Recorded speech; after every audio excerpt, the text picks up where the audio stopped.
Go for it.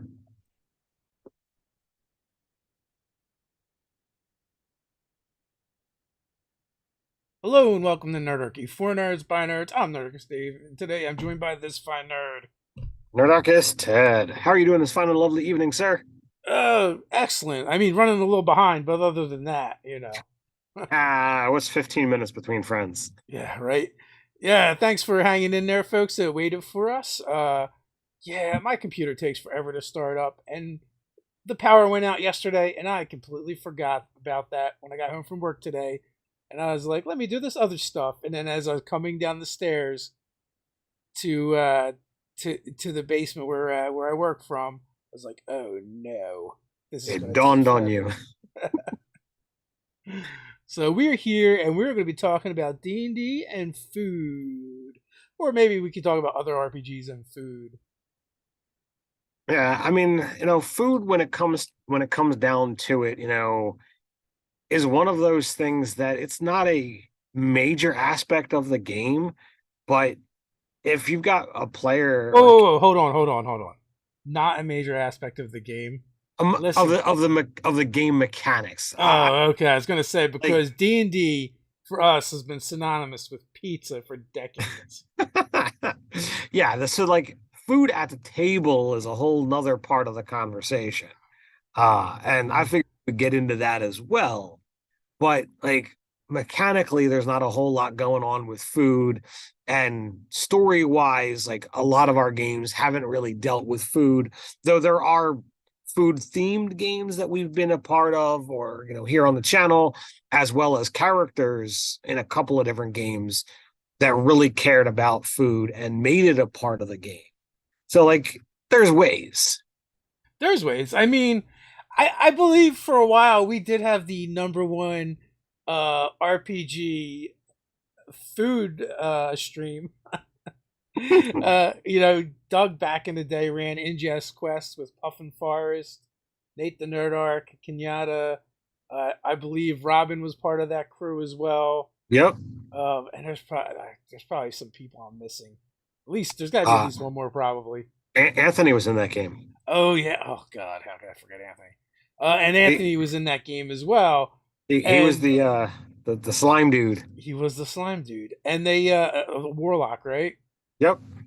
And there was like a Guy Fieri kind of NPC, and it was the whole thing was just a big cooking competition, and you know combined with Spelljammer, so they would just Yep. like Spelljam all over the place to these different cooking events. Yeah, Uh, it was an absolute blast. I really enjoyed that game. So when Doug decided that he was gonna kind of bring it back and have like us be a part of Ingest Quest for season two, I was pleased as punch. yeah, it was kind of like the spiritual successor. We used Quest RPG instead of D&D to run it. I believe Robin re-envisioned their character Hmm. from the original series. Like you made a character that was like a fanboy of Yep. the original crew. It was a lot of fun. Yeah, and then like the gourmand feat I've seen used a handful of different times in different games, including your own character in my Dungeons and Delving, who was like Yeah. a Well, they renamed it. That was the Unearthed Arcana name. sure. Well, But yeah, so we did. We had both of those games. I believe Emma from WebDM ran like a charity stream called Flavor Town, which was another like mhm. food inspired D&D game. So definitely it's out there, and it kind of makes sense too, right? Like food brings people together. Why wouldn't it also bring people together in the games?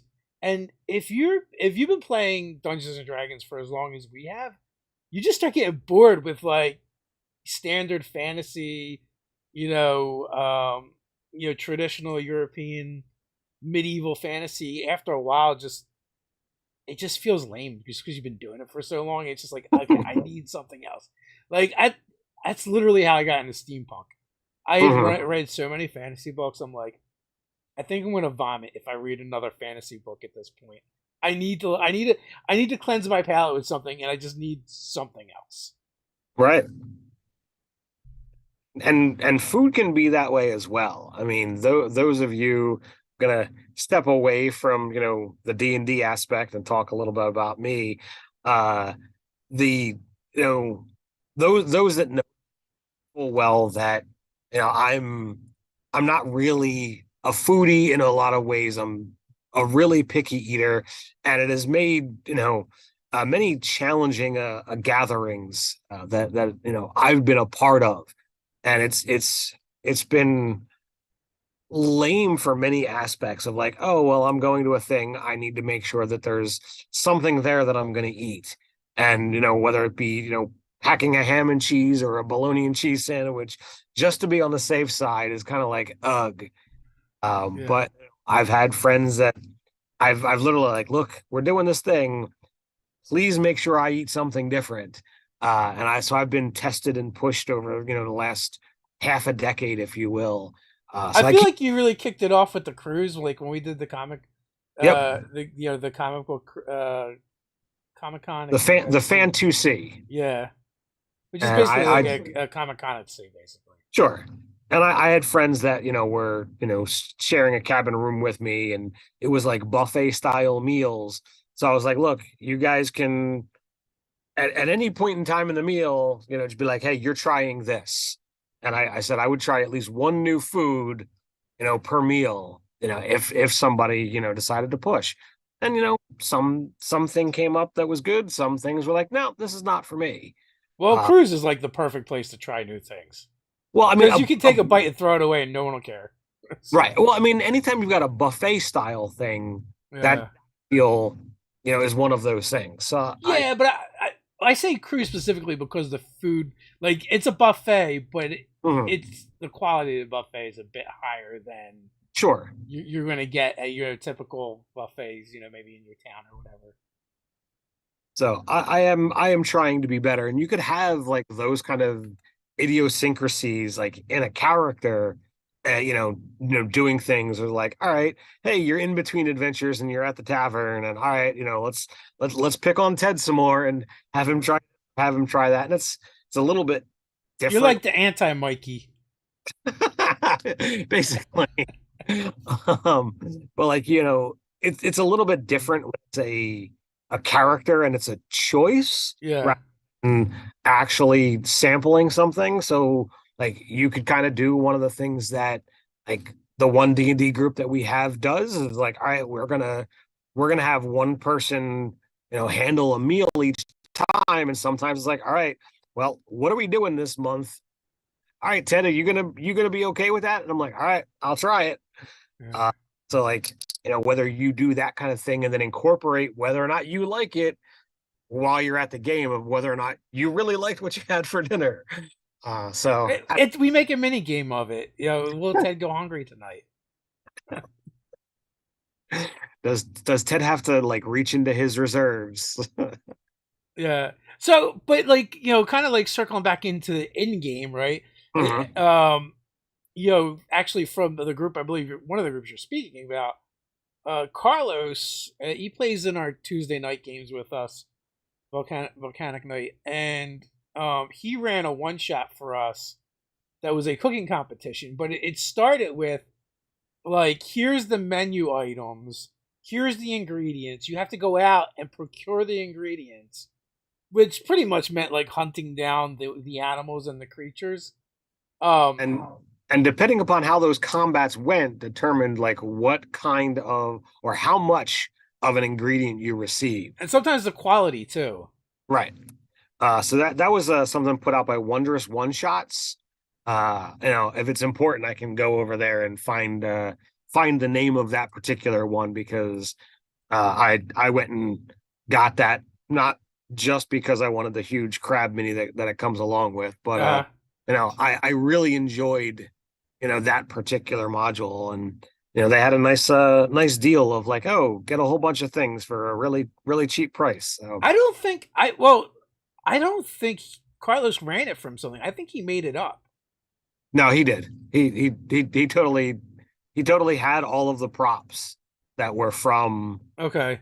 the actual adventure, because he had like that particular one comes with the map. It comes with the the 2D acrylic minis. It comes with the actual recipes as well as like all of the ingredient cards. Oh man, I gave him all kind of props. I'm taking them back now. I Yeah, thought he like made all that stuff up. nah, sorry. That's You just killed the illusion for me, Ted. It's I'm ruined. sorry, man. Uh didn't mean to kill it for you, but yeah, it's a legit thing. So, but in that case, you can go out and find it. You can grab it. It was a lot of fun. And basically, there was like three phases. It's like you come into town, you meet the competition, then you go out and you procure the ingredients, and then you go to the cooking competition, and it's like a big skill challenge in order to see what you come up with, and also like there was like a lot of mathing and figuring things out, a little bit of calculus and algebra in there too. um it was a lot, but it was also fun. You've got the ability to like literally see how many ingredient pieces you have and how much you can make. And it's up to you as to whether you want to attempt to sabotage the other teams and stuff that were out there. We won, but only barely. And we literally, killed other hunters, other cooks that were out Well, there. so it started Their off with stuff. Carlos. I forget what level characters we were playing, but Carlos also gave us a bunch of money. But Uh, it was a lot of gold in D&D, but it wasn't so much that you could do much with it, right? mhm. So my character bought like a dozen mastiffs, and and so in the phase before the hunt, I think I had to make like an animal handling check or something, but I basically put them outside of the windows of all of our competitors, just had them bark and howl all night so they couldn't get a good night's sleep. And thanks for the super chat, Danny Bell. In one of my early games as a kid, and we know that guy, I Yeah, didn't we want do. to pay the price of a tavern food, so I thought I'd hunt my meal. I brought back a dead bugbear. I bet it tastes terrible though. Oh man, eating sentient, life. That's a whole nother, question when it comes to food. So Well, I mean, in I believe in the first and second edition Knowles entry, it was like they preferred them because they screamed better. Was like right in the entry. I don't remember that one particularly, but hey, Uh, uh, do you remember in our Shadowrun session 0? Uh, we had a no cannibalism clause. I don't remember that specifically, but I do know that has come up on The some no, cannibalism zeros. or the no cannibalism clause. Well, just when you start talking about safety tools, I feel like that's one that can come up somewhat regularly. Of like, all right, if you're talking about a fantasy style game, there's some people are like, look, I'm just not into that. Can we not go there? Yeah, hating against the lizard folk. I mean, And the it, Sahagan, right? Like, oh what yeah, was it? Mel Adams' "Threat from Beneath the Sea." oh yeah. Meat is meat. Wasn't that the Sahagan saying? Oh, meat is meat, and they prefer elf. Who doesn't? It's the other way. Meat. All it seems like all the races prefer all the evil races prefer elf, except for Boulets. They like gnomes and halflings. Is that because they're bite size? It might be.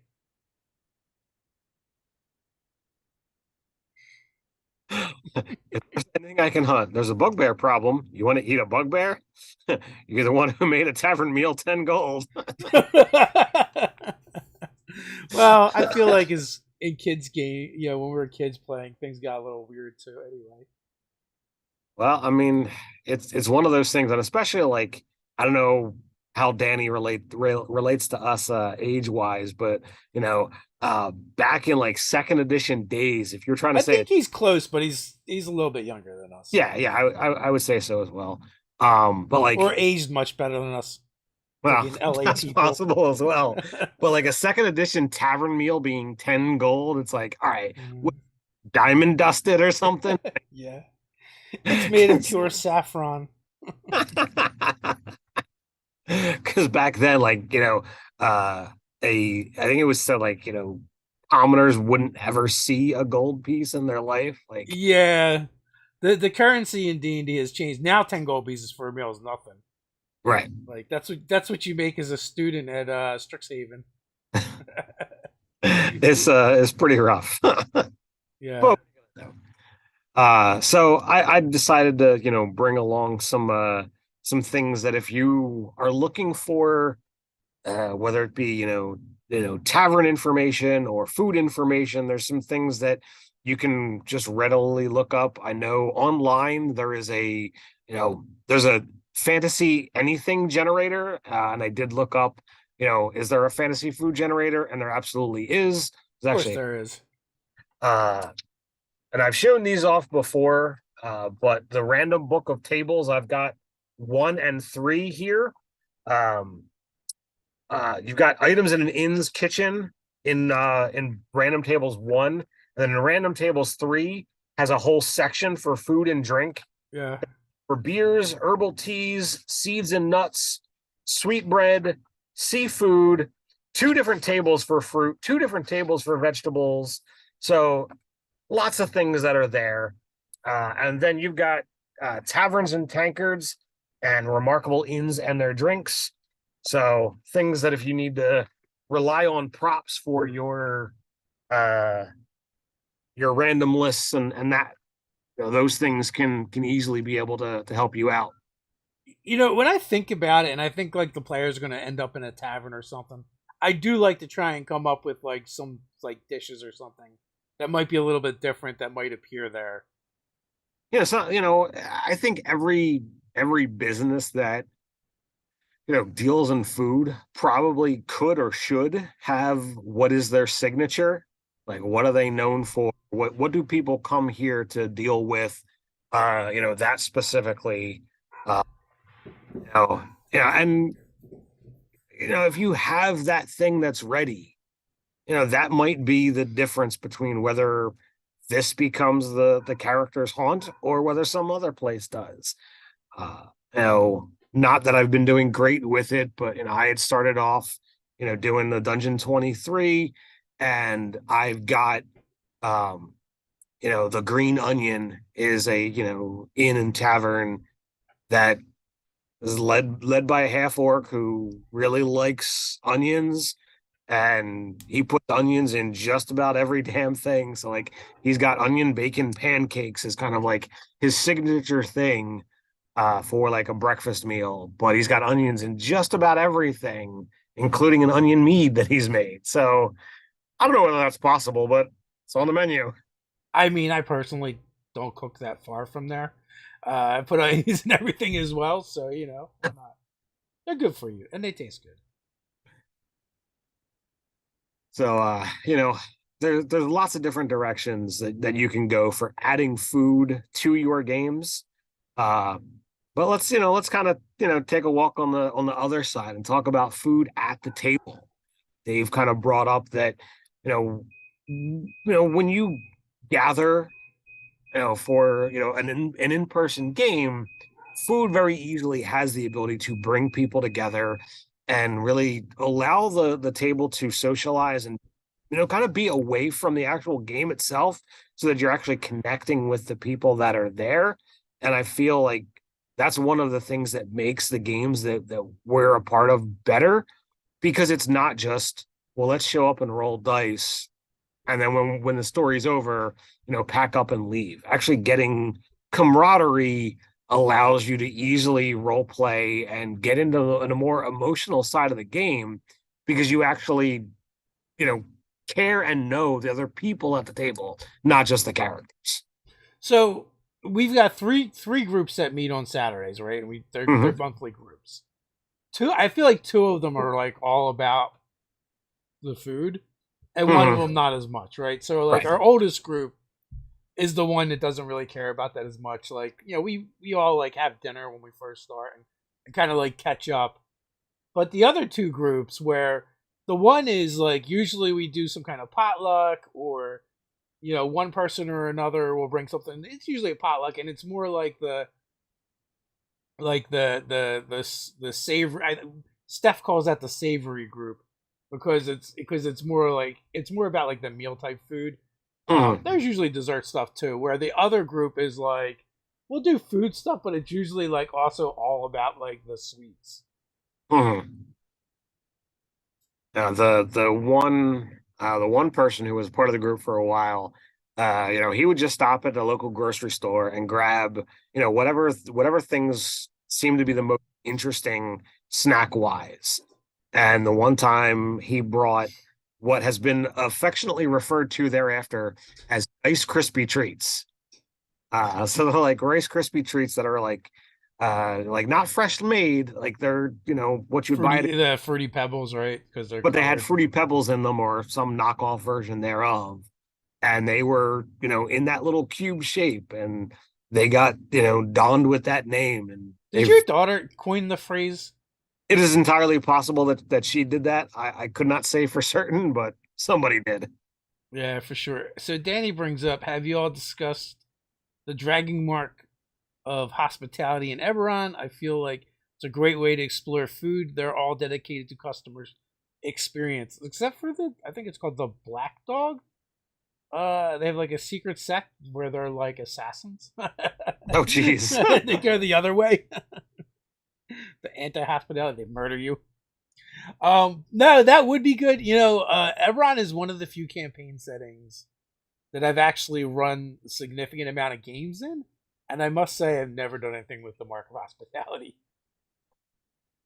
The Lee folk are getting the shaft. That's the halfling one, right? Mm-hmm. Yeah, Yeah. it's one of the two halfling ones. The other one is the Mark of Healing. Yes, Tarasco. I feel like that one like would go over quite well and very much fits the more hobbity halfling style of really caring about the food, and as Danny says, like caring about the customer experience. I feel like when you look at Lord of the Rings and you see like how it all starts, and I feel like there's a major deal there of how halflings would treat one another and really give a crap. Whereas in like the wider world, it's like, yeah, whatever. I'm here to make a few coins. Well, I mean, to some extent, I would think food is probably going to be important. All pretty much to everyone. It's just a matter of how they do it might be different, right? Sure. Which that could be very fun to explore too. Like maybe you're the orcs in your world. They their thing is Korean barbecue or whatever. You can definitely have some fun with it. I know it's definitely come up in my own games whenever I've introduced Faye, especially if Robin's playing. Like their characters will never accept anything from the Fae. Sure. I think it's due to Robin's savviness and having done games in their own life that deal with Fae. Yeah. Like once you start going down that road, it's tough to work your way out of it. So, but it is a way to like ground your players and their characters in the game world that you have by Mhm. adding some significance to the meal times. I mean, obviously you're not going to do it all the time, but occasionally, like you've done some banquets in your games, Mhm. um, which usually get rudely interrupted by villains. But Well, I mean what are you going to do? You guys right now in my Under the Dome game, you have like two hangouts. One of them is your garage where you work on your devil rides, and the yep, other one is a tavern where you go to eat and drink. the three skulls. The Three Skulls that you guys kind of own now, procured it. At least the deed has fallen into your hands. Right. Which, may or may not, stay in our hands. I don't really know what, what the ramifications there are for Vel, my character. He's not really doesn't really care much about that kind of stuff. So it's like, all right, whatever the boss wants to do. I completely forgot. We're talking about food, right? In the last under the dome game I ran, Hmm. was you guys going to kind of like a big fancy party, Yep. and I actually spent a lot of time figuring out what kind of food's going to be there. I don't think the players really gave a crap, to be honest with you, but it was important to me. I was looking for where the shoe was going to drop. Mm. Where was the villainy? Um, and it's really difficult to try and be looking for villainy when your character's a moron. Oh, well, he's only those characters are only slightly below average. Well, if it doesn't have to do with you know his conversational skills, and it doesn't have to do with the and he's not trained in Arcana, so like it's not that. It's so like if it's not social, he's probably just doesn't understand, doesn't get it, or doesn't notice. So it's like, all right, this is going to be tricky to see the trap unfolding, and it So did. what do we got here? Let's see. Here's since my players didn't care, maybe you guys will care. There was steamed cream limbs with drawn Roth butter and garlic, Roth steaks on mushroom planks smothered in mushroom sauce, baked mushroom cat bowls filled with blind trout and potato stew, fried mushrooms stuffed with Roth cheese, Roth steak tartare with spiced mashed turnip, lichen mushroom and turnip salad with a spicy vinaigrette dressing, and of course, you needed something to wash this all down with. Shroom Doom Ale, honeyed turnip mead, a single keg of Grognak Ale with several tankards by it, complete with fish skeleton garnish, very important. Aged mushroom wine, Kalafa's Grand Whiskey, Grimora Gold Rum, and Lichen Liqueur.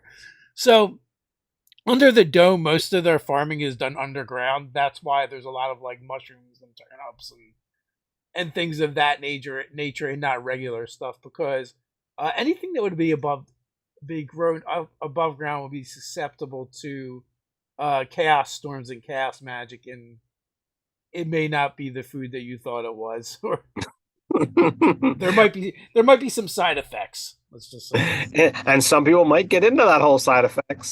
Some people not. Um, Yeah, for sure.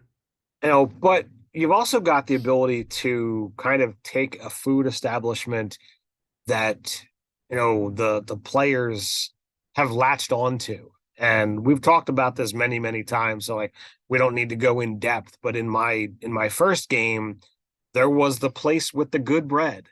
And it was always one of those things that, pretty much every session, if we were in town, Evan Wynn's Bakery, which always had, the good bread and all kinds of sweets and what have you, the players always wanted to stop in and get that, Well, which, it was our pre-interrogation ritual. So whenever there was mhm. someone in the that was being held in the jail in town, and we needed to interrogate them, you can't just go interrogate them. You have to stop in, get some of the sweet rolls from Everwinds first, and then once you've satisfied your hunger for sustenance and food, you can then satisfy your hunger for justice.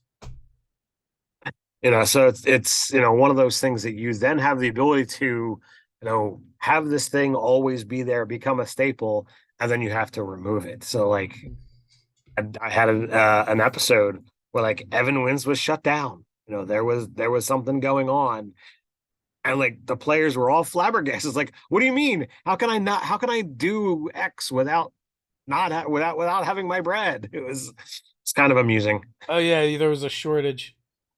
I think I also burned it down at least once. It's entirely possible. Yeah, and then you had like Everwin's cousin in the Underdark that made something similar, but with mushroom. Yes. I don't know if it was his cousin, but it was like supposedly like a leaked recipe or what have you. And like it was stated like this tasted a lot like Evan Wynn's, but like the mushroom was like within the bread itself. Yeah. So like it was speculated that perhaps Evan Wynn uses like ground mushroom, and that's how he got, the flavor that's there. I don't know. I don't do a whole lot of baking with breads to know how well mushroom would go with a sweet bread, but meh. Mushroom goes with everything. Everybody knows that. Hey, pigs are one of the smartest animals on the planet, and they love mushrooms. So, but there's also a lot of other ways to use it. Use it to. It's a fantasy world, right? Yes. And we did taverns a couple weeks ago or a month ago or whatever. And one of the things I did was talk about how basically what you said about having signature dishes for your different taverns. And you can make foods regional and things regional, but it's a fantasy world too, right? So like it could be weird things. I mean, we've got a video about death cheese, which comes from milking a catoblepus. So yeah, there's that. So So it doesn't have to be standard fare. so like in the Spelljammer game there was filet mignon, making steak out of a fillet. Now, like, could you have owlbear steaks? Like, what crosses the line between, edible and not? Like, are monstrosities safe to eat? I know aberrations probably aren't, but like, what's more than just an animal, but still, edible? Well, I definitely put Crean on the menu, and they're Oh, definitely well, that not was really because animals. it's freaking Vex. So Yeah. yeah, the ridiculous monstrosity that I made that I was not ever certain whether you'd throw that in the game, and now he's trying to kill me or recruit me or both. A little column A, a little. You're not dead yet. That's true. Yeah. Well, and also like so, one of the things like in the Under the Dome game that's kind of been canonized is like goblins love ale, but they love the worst ales you could possibly like find. It's Oh like if yeah, you drained all the dregs out of all the ale and put that in its own keg, they want that, not yes. the not the actual not the actual ale itself. And we got Ralph that fancies himself as a brewer in the Three Skulls Tavern, and he's a I don't remember if he's a half ogre or ogre. Um, I think he's just kind of a runt of an ogre, and he fancies himself an ale brewer, but no one likes his ale except for the goblins. So they have a goblin house band that they just pay in ale. And also you guys have a goblin In the in the park, party who fell in love with the his sale. Al as well. No worries, Nexus. Make the vids that you can, and catch up later. Not a big deal. Hope that everything's working out for you. Sorry you got to work like crazy. So Farrell, a vegan tavern keeper, hunting plant monsters for their dishes. I mean, there's plenty of plant monsters out there that you could do stuff with. Uh, anybody want assassin vine salad? Yeah, I don't know, man. Shambling mound. It seems like some gourmet shit right there. But also, it may hunt you. Well, assassin vine is leapt to my mind. I wouldn't say this is like super recent, but like use that against my players in the kids game, Uh, and man, that thing punched so high above its weight class, I was terrified that I was going to kill like half to a third of them. well, hear me out, right? You get the shambling mound, you divide it up, right? But it only comes Hmm. out and it's like a little bit, and then you hit it with sparks of lightning to make it expand. That'd be pretty awesome. You just gotta watch you don't lightning it too much, Yeah. or Yeah. You or know, it could be problematic. what do you do with the blue dragonborn though that tries to eat it? Um, well, I mean, it's not like their bites lightning. Yeah, I mean, but what if it did? I If don't they're know. Well, down their there throat. was a I think it was a dungeon, no, not dungeon, dragon magazine would sometimes have short stories in it, Hmm. and one of them was like these ogres. They killed a troll, Uh-huh. killed a troll, and they had Yep. it on a spit, and they weren't really cooking it though. They would Uh-huh. just rip off hunks of meat and eat it, and then they would grow back, and it just like ends with them like, oh, I don't feel so good. I have read that story. I could not tell you what dragon it was in, but No, I couldn't tell you any more specifics than that, but yeah, it was just a short story in there from way back way when in the day. Did you used to see a dragon in a dungeon? oh yeah. I didn't get dungeon as much like because it wasn't until you and Steve basically were like, all right, Ted, you need to take a turn at the seat. We're tired of this nonsense of never being able to play together. There's always one or the other running. So like dungeon was definitely geared more towards the DM. Because it Uh, was adventures. so it took a while before I started getting dungeon. And I went up picking up a handful here and there as kind of like extras, but for the longest time I did get dragon. Yeah, I had a subscription to that, but then like your sister ended up working at a magazine publishing company, Hmm.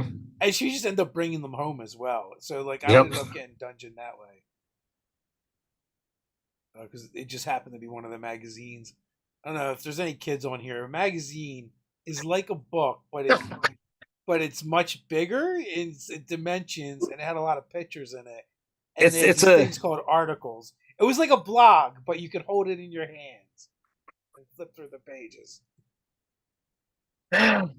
you're funny. It's a small PDF as opposed to like a full PDF. Well, I don't know. If you asked your kids about a magazine, what would they say? I mean, my son currently gets Runner's World and Yeah, National Geographic Kids, so like they have an idea what they are. So, man. I feel like another generation or so they won't though. oh yeah, yeah. I mean, It's a dying medium. I mean, a lot of printed material is going in that direction. So, Cholt Diner. So I feel like we should probably do more with food. There are some companies though that have done quite a few things. There's mhm. companies that have done like fantasy recipes, and then and then they would give like a real world analog real recipe as well. Yep. Well, I mean, there was like I don't have it here, but like the D&D cookbook, you Yeah. know, a literal thing. Well, that's true, and that some of those, many of those dishes, I believe, came from, uh, you know, from the worlds of D&D. I mean, I believe at one point there was a Dragonlance one, um, for the, damn, where's the tree that they would hang out with in the tavern where they all meet? It's in like a tree. Yeah, you're talking to the wrong dude. I didn't care much about Dragonlance. Yeah, but it's also been a long time. Somebody in the chat, you know what I'm talking about. Was it the last inn or home of the last inn or something like that? That sounds familiar, but But I'm pretty sure they made a cookbook for that as well. Although I feel like cooking plant monsters is the same as cooking any other sentient creature. It's probably bad. You could do an adventure where like plant creatures like come to the town or to the adventurers asking for help because they are being hunted and eaten. Maybe the next town over is their tavern has decided that to go vegan, and the way they've gone vegan is to It is to harvest free range, 100% organic veggie pygmies or needle folk or any of the other plant based monsters. Could be interesting.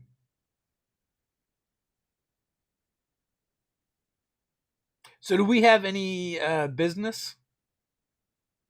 I did not realize that it was the the first Monday of the month until we were actually already live, and I'm like, well, I'll deal with that stuff next week. Yeah. So sincere apologies on that aspect. There's been lot going on.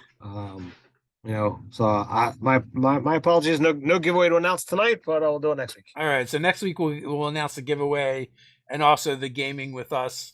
If you want to get involved in that, you can do it one of two ways: become a Patreon or join the newsletter. Both of them will get you some chances to game with us. Also, I guess we should mention that this live chat is sponsored and powered by Easy Roller Dice. Whether it's your first set of dice or your 1 millionth set of dice, Easy Roller Dice for all your dice rolling needs. There's a link down in the description as well as a one-time coupon code for like 25% off. So you can check that out. And also, if you would like to go to a castle and play Dungeons and Dragons with us, we each have some spots left at our table. So they are running out, but there are still a couple left if you're interested in that. And also, you may or may not know that we are putting together our own RPG, which food doesn't come up in that one as nearly as much as booze does. But Zoo Mafia RPG, go wild, do crime, but don't let the humans catch you. You can get the quick start rules for free. There's a link down in the description for that.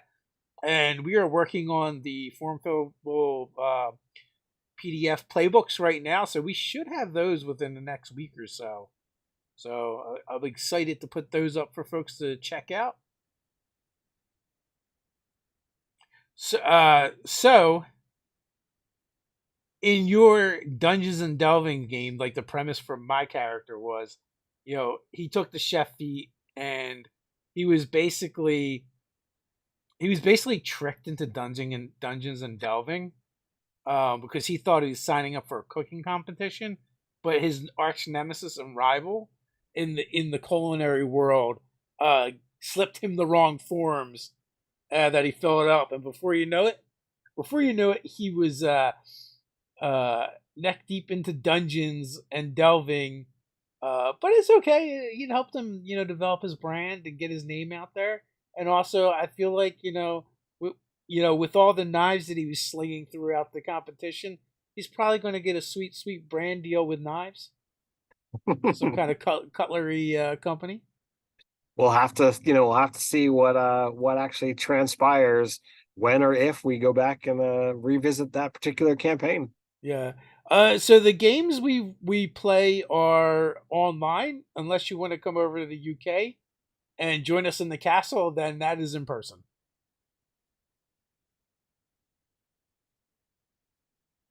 Oh no, I don't like that. I don't like that idea. It's got the if you take the chef feat, you should be the person that brings snacks. Although, my character with that one would have been a little tough due to the fact that that game was played online. All right, so it would just be like every week you have to just mail out snacks to Mail snack, yeah. Pastry by mail kind of situation. That's fine. I'll just mail things that go bad.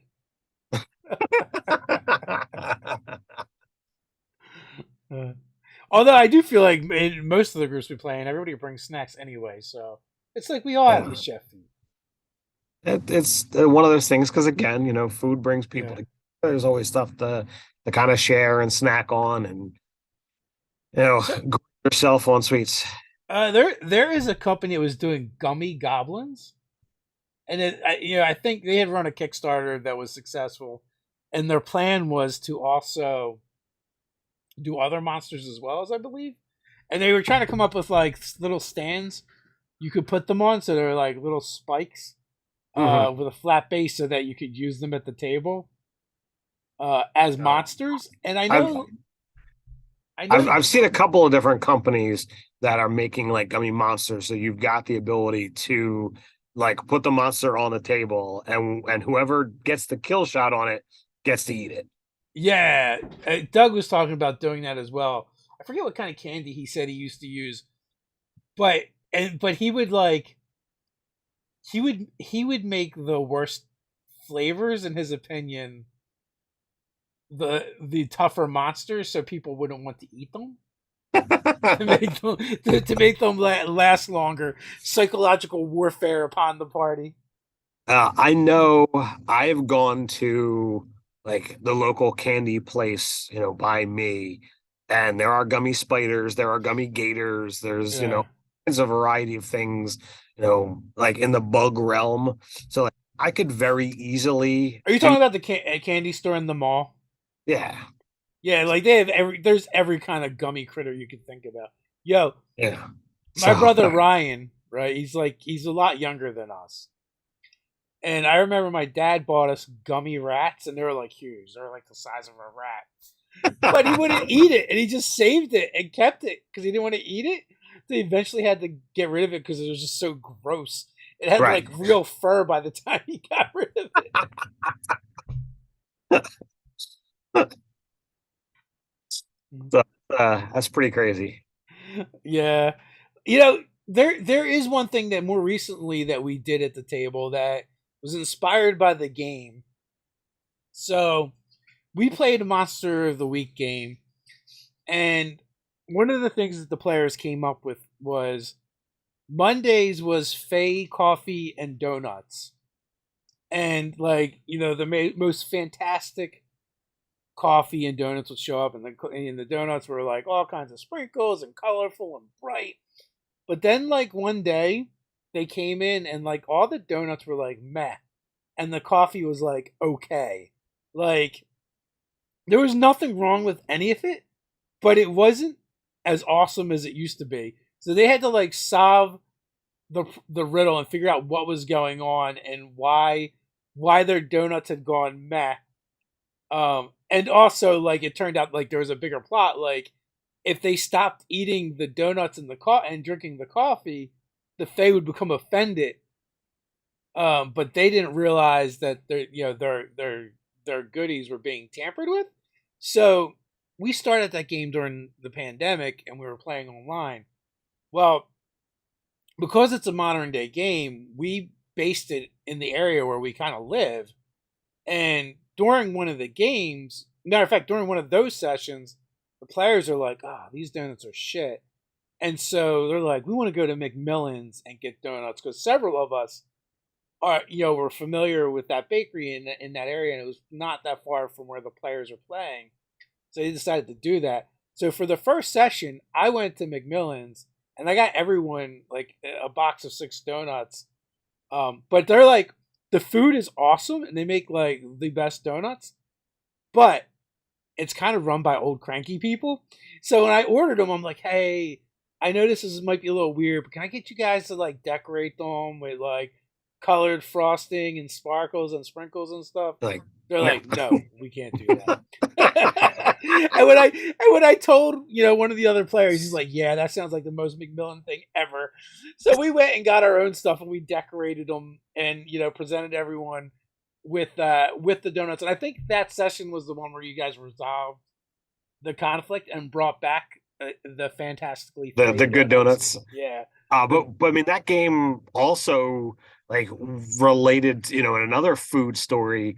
When we first started the group, like we'd gotten into like a number of conversations about food and this and that, and we were gathering entirely online, playing over Zoom, and pickles came up, and everybody in the group happened to like pickles. It was a great and glorious thing.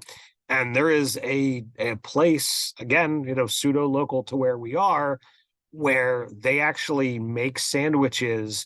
Instead of using bread, it's a giant pickle, and everything is just kind of like stuffed inside. And like so many people in the group started talking about this. So like when we started to actually gather in person, like one of the meals was like, all right, we're getting food from this place, tell us what you want. And I've never had anything like that, so that was, to me, that was super awesome.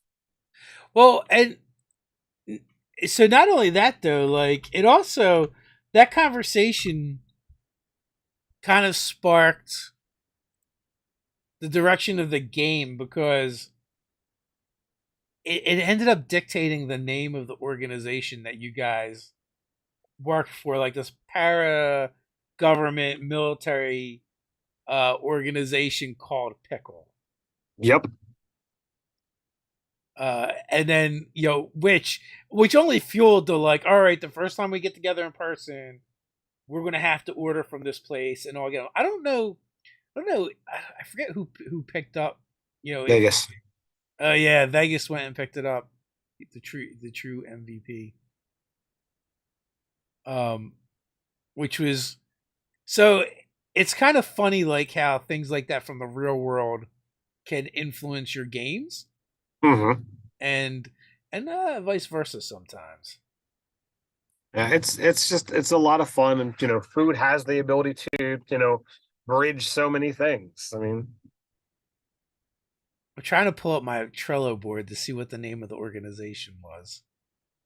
What Pickles stood for. paranormal paranormal investigations, um, something in logistics. Paranormal Investigative Criminal Enforcement and Location. So it's spelled PICEL, pickle. And like my whole thing with a lot of that game was just coming up with different acronyms Hmm. for different parts of the game. It was a glorious game. I really enjoyed that. Would love to go back, but I don't think the game does that. So Go back to that particular. yeah, I don't. I I mean, don't maybe with new characters, same organization. Maybe use some of those characters NPCs. I really wanted to do some weird stuff with James's character because he Mhm. was playing like an angel. Right. Because after you guys would go on missions, you guys would be debriefed, and they would take him off by himself and debrief him, and no one ever knows what happened to him. Right. So I was hoping to get into that. I find sometimes with the monthly games, it's really hard to delve into that kind of stuff because there's so much space in between sessions. Right. I mean, it's to me when I look at that stuff, I try to figure out what is it that somebody is looking to do, versus like well, if we get into this, we get into it, and then Yeah, I like plan out, well, where can I bring this up and where can I bring that up, and you know, sometimes I just let it roll and see what happens. yeah. I don't know why. I think it's more of a mental thing than anything. I just Hmm. find it easier with a weekly game. Oh, completely. I mean, even with a weekly game, even if you've got the same number of sessions, you have it's fresher in your mind to be able to like, all right, I'm going to pull in this and I'm going to pull in that. Oh, I didn't do anything last week, so I want to make sure I do it next week, kind of deal. Like Moon Rises, I was actually impressed with myself. How how how I was able to like every 2 or 3 sessions like focus on one of the characters without Well, alienating the other characters and keep them in it. and you kept moving the whole story along while doing it. I thought it was a great job to incorporate all these I was in different the aspects. zone, man. I was in the zone. Oh man, don't diss the pickle story. I mean, it's maybe Abram's not really into pickles. Maybe Yeah. the story didn't speak to him, and it's okay. Not But every well, and that being said, there was nothing in the game about actual pickles. right. Although, now that I think about it, if I did revisit it, I don't know, maybe some demonic possession of pickles. That could be interesting. Yeah. Bring a pickle Rick into our game. Have, So, have a lot of fun in that direction. for sure. So, we're right around the hour mark even with the latter start. Anything before we go, Ted? Nah, I mean, it's just check out those links that Dave said, down in the description below. support our sponsors and help the channel out if you're able to. And with that, until next time, stay nerdy. Stay nerdy.